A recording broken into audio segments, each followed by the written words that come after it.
feliz sábado. Feliz sábado. La verdad que estamos contentos de acompañarlos. Cuando uno ve un pequeño insecto, el otro día casi se me mete en el oído, ¿no? Pero era una pequeña mariquita chiquitita así.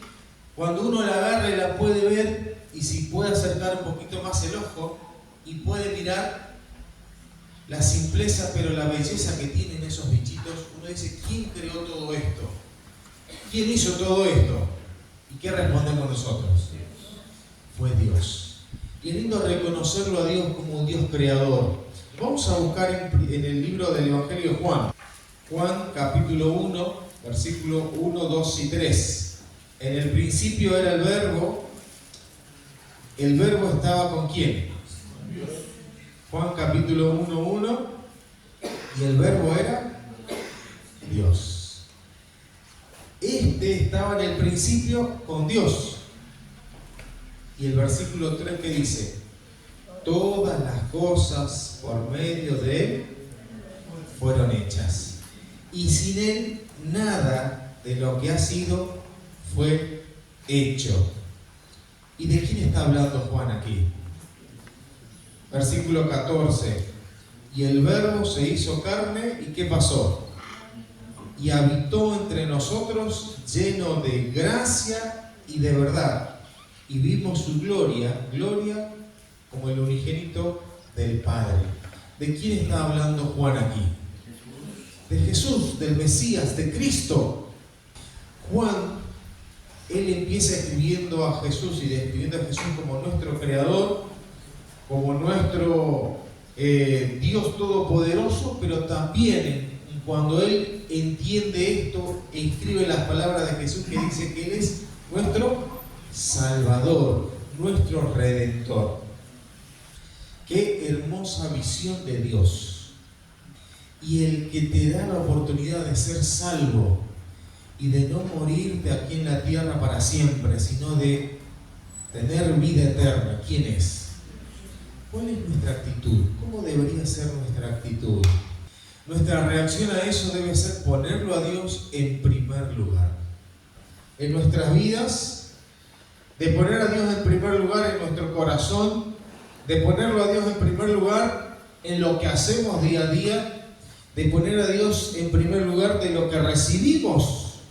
Y hoy vamos a ver 5 elementos que pueden ayudarnos en forma práctica a ponerlo a Dios en primer lugar. Hebreos capítulo 11, el versículo 1.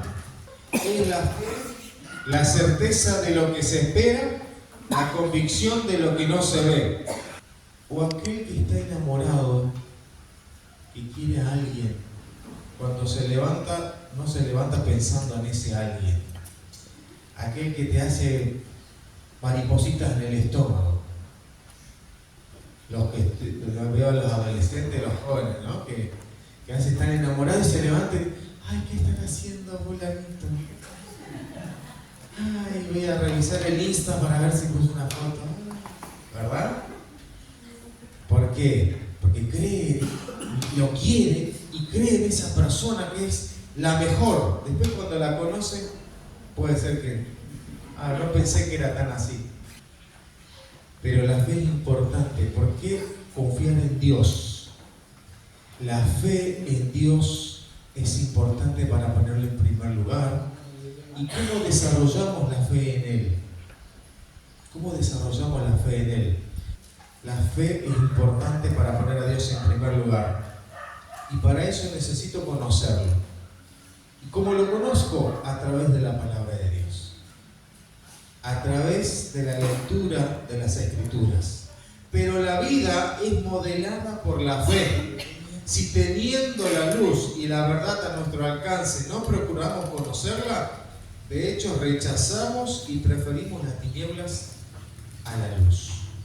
Por eso la fe es importante desarrollarla con la lectura de la Biblia, con el conocimiento de la naturaleza también, porque cuando vemos las cosas tan bellas de Dios, nos da la seguridad de que hay algo, de que hay alguien superior que las hizo.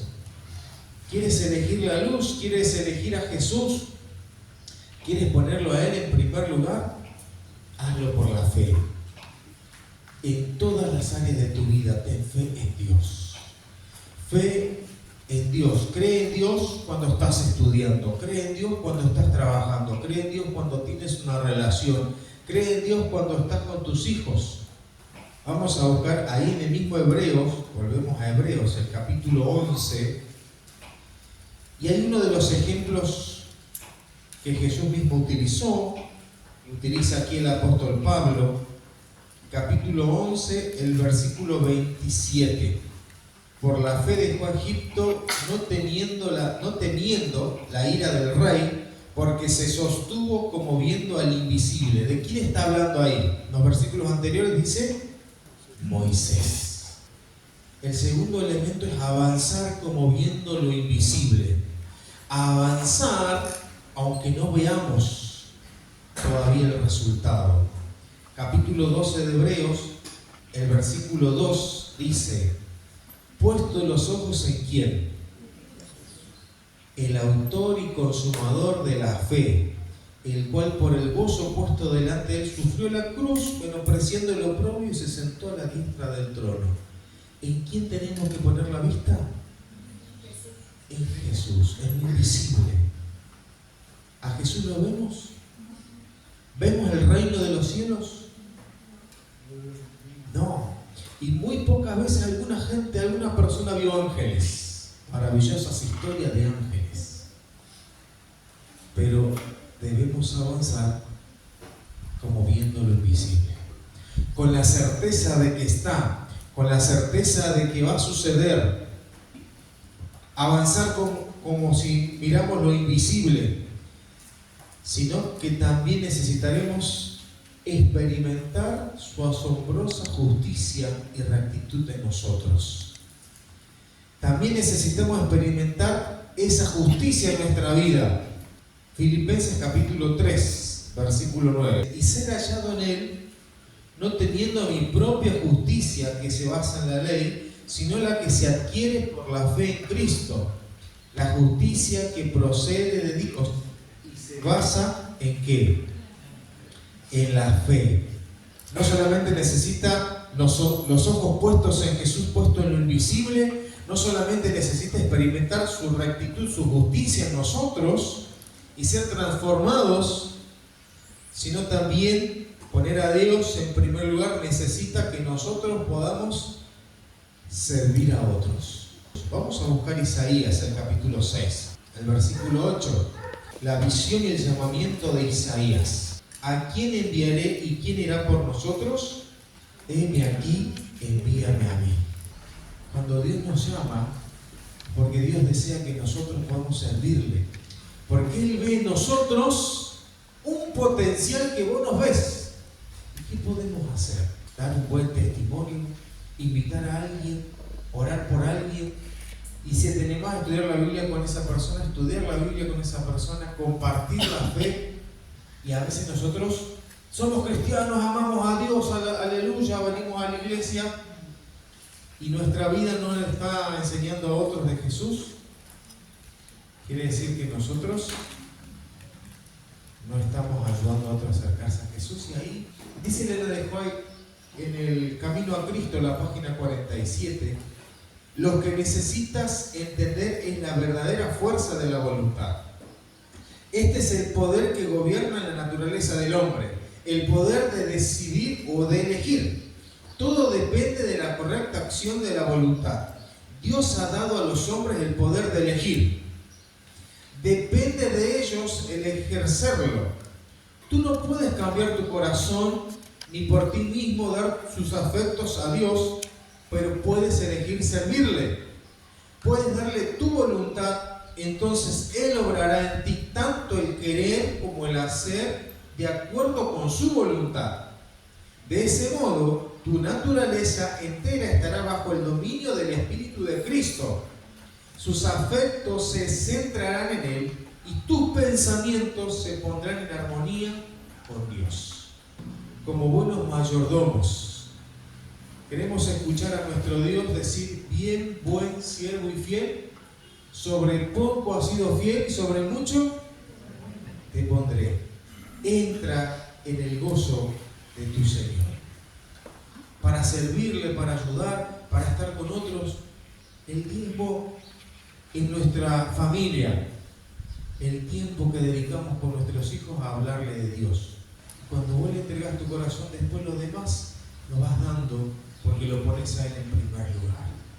Que Dios nos use, que Dios nos ilumine. Y es mi deseo que hoy podamos ponerlo a Dios en primer lugar y que en esta semana podamos poner en práctica esto. Avanzar por fe, mirando lo invisible. Querido y buen Dios, hoy como iglesia estamos aquí para decirte que queremos que tú estés en el primer lugar de nuestras vidas. Y cuando nos despertemos, lo primero que podamos pensar es en ti, en agradecerte porque nos das otro día de vida. Cuando nos reunamos con nuestra familia, que tú seas el primero. Cuando vayamos a trabajar, que vayamos pensando en ti. Y si encontramos a alguien, que podamos servirte y contarle de tu amor en nuestra vida. Y que esa persona pueda ver en nosotros que tú estás en primer lugar. Que en lo que nos ingrese, pensemos en ti primero. Para serte fiel, para responder en agradecimiento por todo lo que haces por nosotros. Que podamos vivirlo constantemente y que juntos tomemos la decisión de ponerte en ese lugar adecuado. Por eso, Señor, pedimos que tu Espíritu Santo descienda en nosotros, nos bendigas y nos des el valor y la fuerza para hacerlo. Todo esto pedimos en el nombre de Jesús.